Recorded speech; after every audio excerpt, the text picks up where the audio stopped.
বাংলাদেশে বিরাজমান কথিত রাজনৈতিক অস্থিরতা এবং ভারত বিরোধী বক্তব্যের প্রতিবাদে বাংলাদেশি নাগরিকদের কাছে হোটেল রুম ভাড়া না দেওয়ার সিদ্ধান্ত নিয়েছে ভারতের শিলিগুড়ির প্রভাবশালী সংগঠন বৃহত্তর শিলিগুড়ি হোটেল ব্যবসায়ী কল্যাণ সমিতি। পশ্চিমবঙ্গের শিলিগুড়ি ও আশপাশের এলাকায় স্থানীয় হোটেল মালিকরা বাংলাদেশিদের থাকার ওপর এই নিষেধাজ্ঞা জারি করেছে।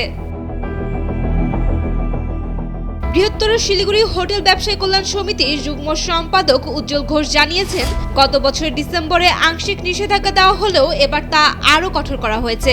মানবিক কারণে শিক্ষার্থী ও চিকিৎসা ভিসাধারীদের জন্য আগে ছাড় থাকলেও এখন সেটিও বাতিল করা হয়েছে। শিলিগুড়িতে প্রায় 180টি এবং স্বেচ্ছায় আরও 50টি হোটেল এই সিদ্ধান্ত কার্যকর করেছে। একই ধরনের সিদ্ধান্ত নেওয়ার কথা ভাবছে মালদাও। এতে চিকিৎসা ও শিক্ষার উদ্দেশ্যে যাওয়া বাংলাদেশিদের মধ্যে বাড়ছে উদ্বেগ।